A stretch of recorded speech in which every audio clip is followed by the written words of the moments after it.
comme il a si bien expliqué, donc, nous allons passer la parole à Monsieur le procureur de la République de Dakar, Monsieur Ibrahima Ndoye. Je vous remercie, Madame, Monsieur le procureur général. Mesdames, Messieurs, j'ai l'honneur d'être là aujourd'hui devant vous pour y avoir été bien évidemment autorisé par Monsieur le procureur général pour vous entretenir de quelques affaires qui ont été initiées à la suite du rapport qui, bien évidemment, est à la portée de tout le monde. Des affaires qui ont été prises en charge bien avant ma prise de service au parquet de Dakar le 26 août 2024, parce que c'est à cette date exactement que j'ai pris service à la tête du parquet de Dakar. À mon arrivée à la tête de ce parquet, j'ai fait la situation des affaires pendantes et tous les rapports Covid, comme on le dit souvent, avaient déjà été transmis à M. le procureur général pour étude, exploitation. Bien évidemment, l'exploitation a pu être l'occasion pour les acteurs judiciaires que nous sommes de déceler un certain nombre de manquements imputables à plusieurs personnes qui, au détour des honorables responsabilités qui leur ont été confiées, ont choisi d'arpenter les sentiers parfois sinueux d'une certaine délinquance, pour certains seulement, on y reviendra, et perpétrer un certain nombre de faits, tous caractéristiques d'infraction à la loi pénale et préjudiciables bien évidemment aux intérêts de l'État. Ces rapports nous ont été transmis juste la semaine dernière.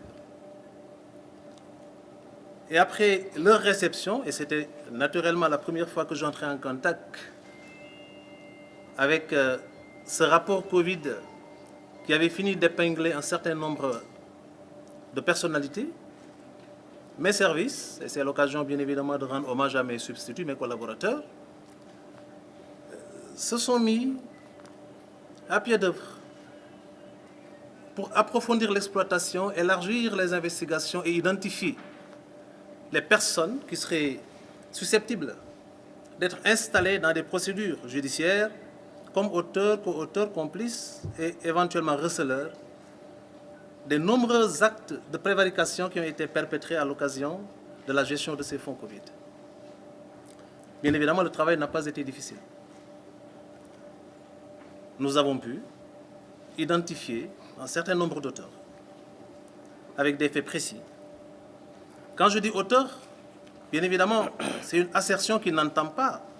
le principe de la présomption d'innocence. Il faut qu'on soit clair sur ça. Nous sommes à un niveau de responsabilité qui nous oblige, en tant qu'acteurs judiciaires chargés des poursuites, d'identifier et de déceler dans les différentes procédures qu'on nous confie les indices, les présomptions, parfois les charges susceptibles d'asseoir une infraction pour qu'on puisse envisager, bien évidemment, d'étoffer cette procédure-là en allant vers les poursuites. Donc jusque-là, les éléments qu'on a pu collecter, rassembler dans le cadre des enquêtes qui ont été menées et du travail d'exploitation qui a été fait au niveau du parquet de Dakar, cette approche a été pour nous l'occasion, bien évidemment, de cerner les contours de toute cette affaire, de façon générale. De sorte que nous avions décidé, bien évidemment, d'activer les leviers de la justice répressive en allant directement vers l'officier de police judiciaire pour solliciter, bien évidemment, ce sont des instructions, mais en tant que collaborateur naturel du parquet, solliciter son implication efficace, ce qui a été le cas, et également c'est l'occasion de rendre hommage à nos collaborateurs, officiers de police judiciaire de tout le ressort du parquet de Dakar, mais particulièrement pour cette affaire, police judiciaire de la division des investigations criminelles. Instruction leur a été donc donnée de procéder aux arrestations et aux conduites qui naturellement était justifié par l'existence de charges probantes décelées dans les différents rapports qui nous ont été confiés. Ce travail a été fait avec beaucoup d'efficacité, de sorte que, depuis hier, les arrestations se multiplient, des conduites au parquet sont constatées et des informations judiciaires sont ouvertes et confiées aux différents juges d'instruction du tribunal de grande instance hors classe de Dakar. Pour les 8 rapports reçus par le parquet de Dakar et concernant le ministère des Mines et de la Géologie, le ministère de la Culture et de la Communication, le ministère de la Jeunesse, le ministère des Sports, le ministère de la Santé, le ministère de la Femme, de la Famille, du Genre et de la Protection des enfants ou de l'enfance, le ministère du Développement industriel et des PMI et le ministère du Développement communautaire, des arrestations ont été ordonnées et exécutées. Hier, la division des investigations criminelles nous a présenté 20 personnes. Ce matin, nous en avons reçu 7. Une garde à vue est actuellement en cours d'exécution au niveau de cette même unité d'enquête. Pour les 20 personnes conduites au parquet hier et les 7 de ce matin, nous ne sommes pas, bien évidemment, dans une approche de prédation. Il faudrait qu'on soit clair. L'objectif d'un parquet crédible et efficace, c'est de prendre en charge le phénomène criminel dans toute son envergure, en faisant en sorte que le trouble que la commission des faits criminels ou délictuels a pu causer à l'ordre public cesse. Bien évidemment, ce premier objectif est nécessairement rattachable à un autre, qui est celui du reclassement social de l'auteur, mais surtout de la réparation du préjudice. De sorte que la réglementation sénégalaise, en matière de prise en charge du phénomène de la délinquance économique et financière, prévoit et parfois même met la priorité à la suite de l'accaparement de deniers privés ou publics sur l'objectif de recouvrement. Et c'est dans cette optique que les personnes arrêtées, conduites au parquet et confiées aux différents juges d'instruction du TGI hors classe de Dakar ont spontanément, volontairement proposé de cautionner. Je précise à ce niveau que, en matière de détournement ou d'escroquerie portant sur les deniers publics, le Code de procédure pénale sénégalais, pour ceux qui ne le savent pas, dispose que l'octroi ou le refus de la mesure de clémence de la liberté provisoire est assujetti à l'obligation préalable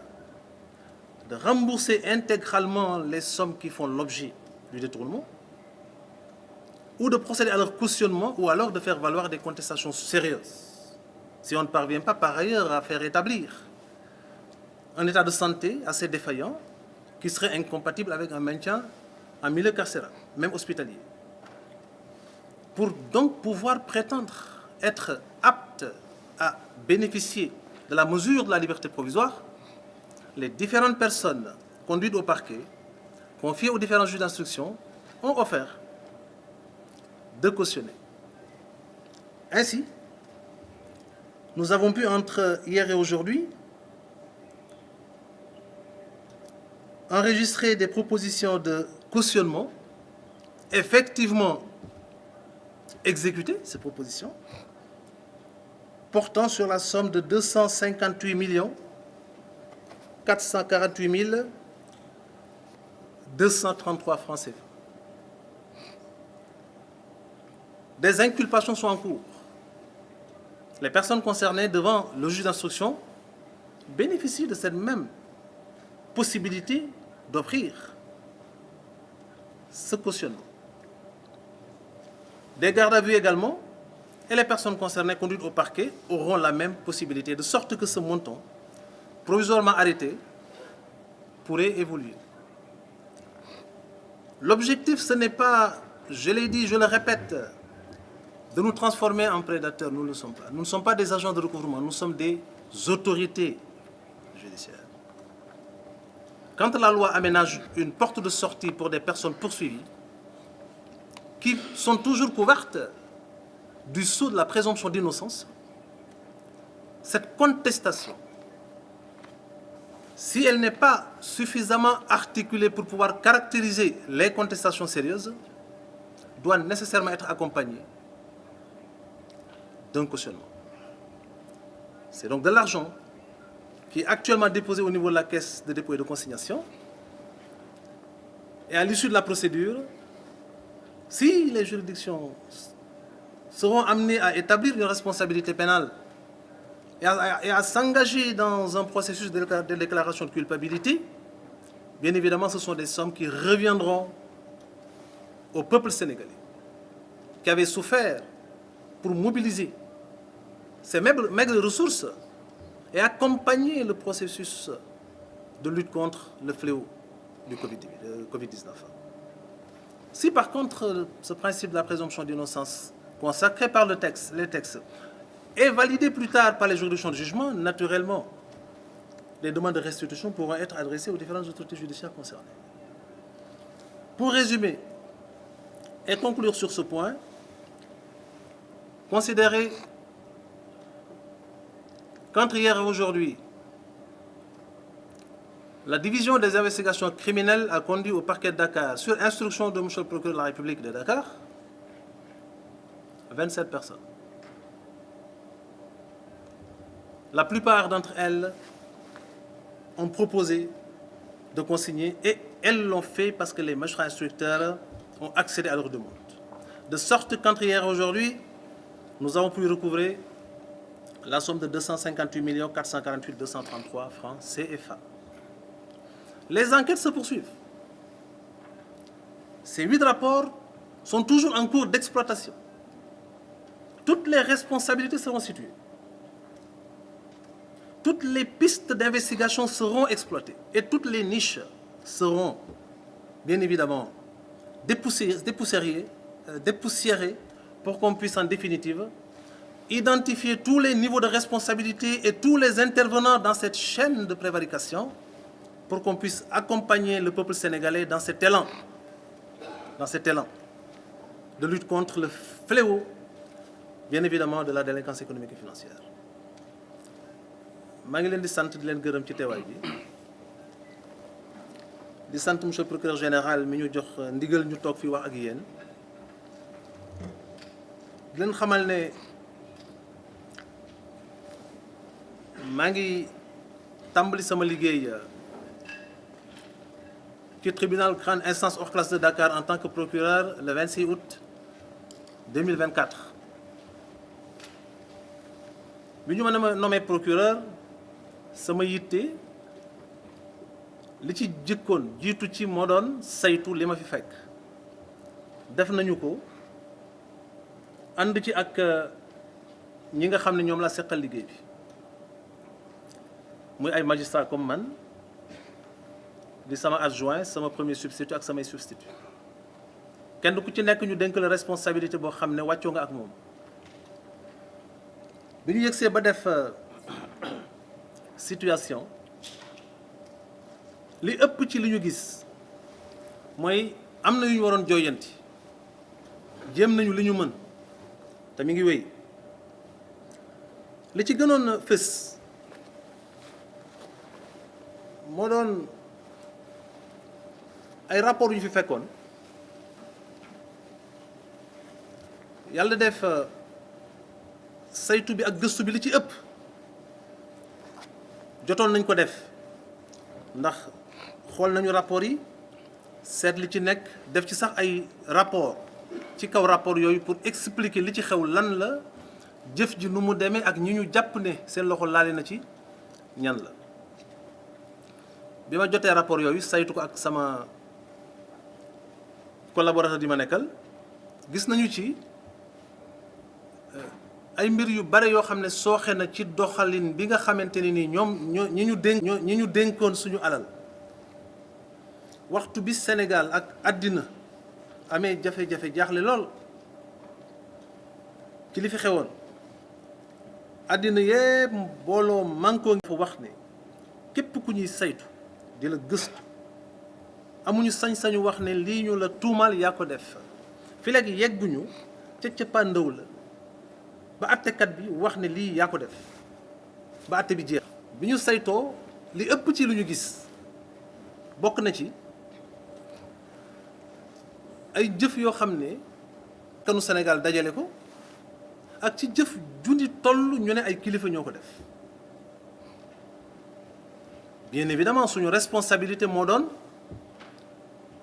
tàmbali jokku ko jébbal ko kilifa goo xam ne kilifa bu police la ànd ak njabootam moom tam di def liggéey bu mucc ayib muy waa dikk ñu tàmbali ci àpp bu gàtt ngeen wax leen ñu ñëw wax ñu suñu alal ji ñu leen dénkoon fu ñu ko dugal jàpp nañu leen indi ñeneen ñi ñu war a seet topp leen gën a saytu xóotal pour yegg fa ñu nekk at alal jooju delloo ko ñi ko moom muy askanu Sénégal enquête boobu mi ngi continuer ñi ñu indi démb ñaar fukk lañu tey juróom-ñaar am na garde à vue boo xam ne actuellement nii mi ngi à la DIC ministère yi nga xam ne nag ci seen biir lañu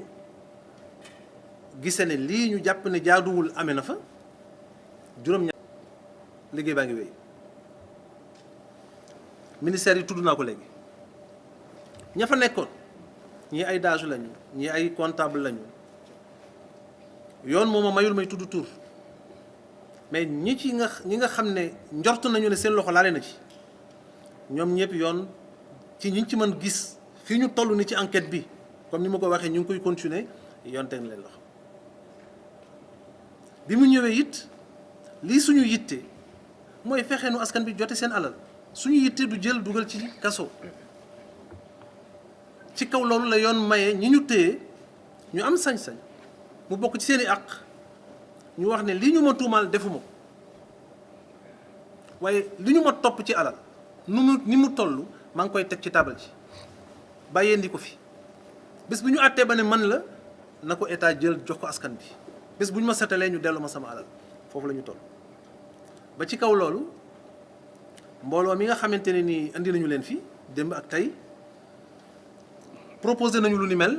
juge d'instruction yi nga xamante ne nii ñu ngi jàpp ci liggéey bi di ay juge d'instruction yoo xam ne dañu indépendant nekk ci magistrature boo xam ne ñoom it ñu ngi góorgóorlu ci li ñu mën naturellement proposé nañu juge nangul leen ko liñ ci jot a mën a xayma ci li ñu proposé consignation ba ñu denc ko ci gafaka gi continuer saytu bi ak seet bi continuer gëstu bi ci ñi ñu tuumaal ñan la pour ñu mën continuer teg leen loxo ak alal ji li ci des fan la dugg pour ñu mën ko topp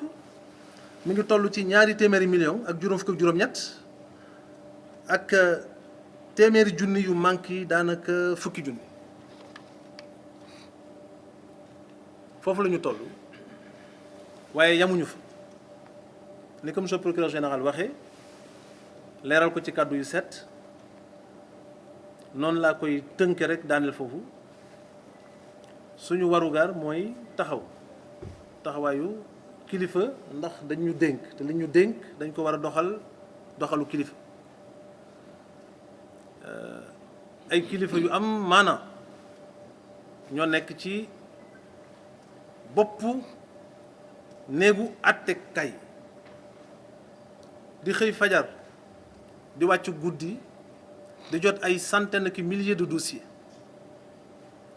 benn yi nga xam ne ñoo ci gën fës am na maanaa lool sax nag lool mais daanaka juróom-ñeent fukk ak juróom-ñeent ci téeméer juróom-ñeent fukk ak juróom-ñeent boo jël ci téeméer ba ci ay dossiers yi fiy dugg kenn yëgu moo waral suba ngoon guddi bëccëg ñi ngi rey seen bopp ngir taxaw ci soxla ak yittewu askan bi nga xam ne ci seen tur la ñuy defe li ñuy def ñu ngi ciy góorgóorlu di ci sàkku seen ñaan di ñaan yàlla jàppale ñu ci li ñuy def ba bés bu ñu ci sottalee askanu Sénégal xam ne lii ñuy def ñoom rekk tax ñu koy def ñu ngi leen di sant. Merci beaucoup, Monsieur le procureur de la République et le tribunal de grande instance.